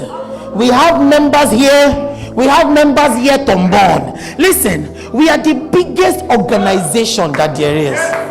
You are a member of the most exclusive organization that there is. You are the son of the biggest king. None is a king where he is, and he now made you like himself. So every voice, every ministry, every voice speaking against you, I rebuke it now in the name of Jesus. Some of you are here, you are pastors, you are leaders, and your children look like they are wayward. Your children looks like they are not serving the Lord. It looks like your children are deformed, they are not healthy, and it looks like this thing is keeping you from walking in the fullness of who God has called you to be. Once again, I rebuke the ministry of shame.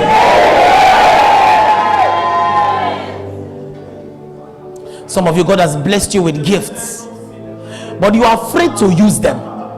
You are afraid to use them. You are afraid to use them. Like I was afraid at one time in my life to look at men and tell them I can tell you the future. You are afraid to use the gifts that the Lord God has put in your hands because you are afraid of being termed a freak. You are afraid of being termed weird. You are afraid of being termed spooky. You see angels, but you are afraid of sharing it with men. I rebuke the ministry of shame.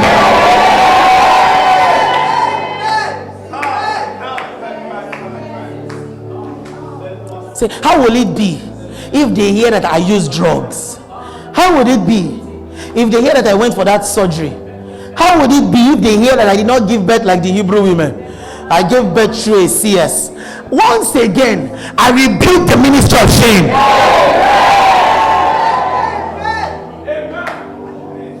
This foul spirit that has now raised ministers for itself and has clothed the people with their words. Once again, I rebuke the spirit of shame. It's you God will use. It's you He will use. It's you He will use. It's you He will use. It's you He will help. It's you He will raise. In the name of Jesus. By the Spirit of the living God, I declare over you, you deserve all the good things that is coming your way.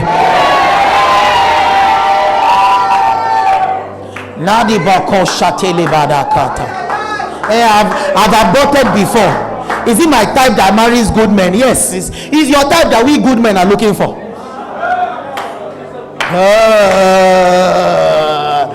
I have 2 children before.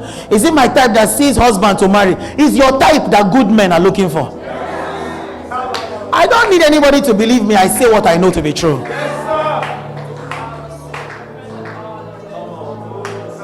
I said to a woman who had given birth to 2 kids, and her husband had died when she was way younger, and now she was looking for who would get married to her, and she was unsure, and she told me and said, MJ, she didn't even call me PMJ, she said, MJ, it's not my type that people used to look for to marry. I said, Mommy, as you are like this, you are a speck.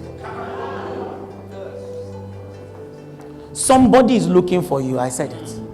She's married. She has given birth to another child for the man, because somebody truly was looking for her.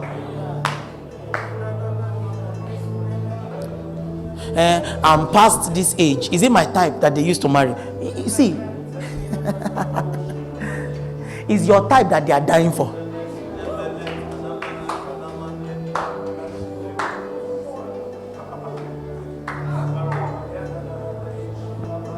Somebody was talking to me the other day, said, I'm looking for so amount of money, so amount of time. I said, no, so amount of money is looking for so amount of time. And I said, the fact is that money is plenty. Meaning that money has the ability to find you. It's 50 naira. It doesn't have too much power. It can't find you. Yes, sir. It doesn't have the ability to move. Yes, but 10 million. How much is flight? If 10 million removes from itself and pays flight and enters boats and enters bike, it will not finish. It will find you now. The more the money, the more finding power it has.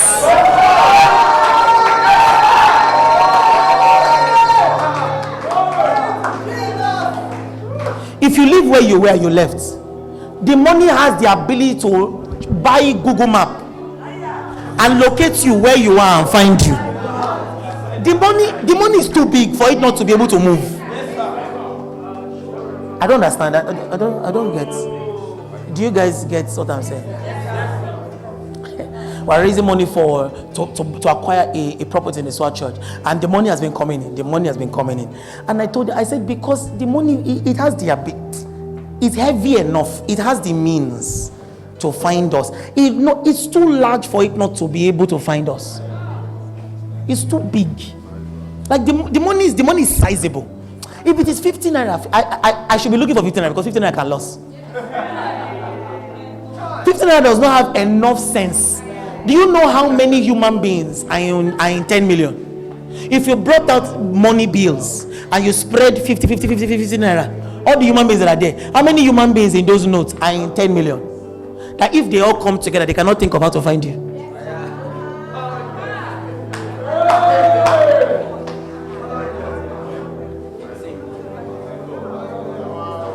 For me, it's you people that are looking for money that are mad. Me, that I'm waiting for the money to find me, I'm the one that is normal. I'm with you, sir. I will do my part, I will do my work, I will do the things I'm supposed to do. I will live my life normally, like I'm supposed to live my life. But the money is looking for me.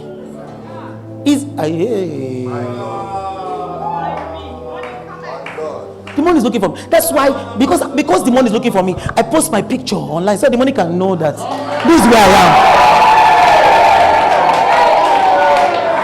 When I came to Calabar, I announced that Ile-Ife had entered Calabar. Why? So that the money will know where I am and find me. It's you people that are looking for money that are crazy. I'm serious. God looks at you and thinks that these people are crazy. Why would the one with the glory be chasing money? People come with royalties to kings.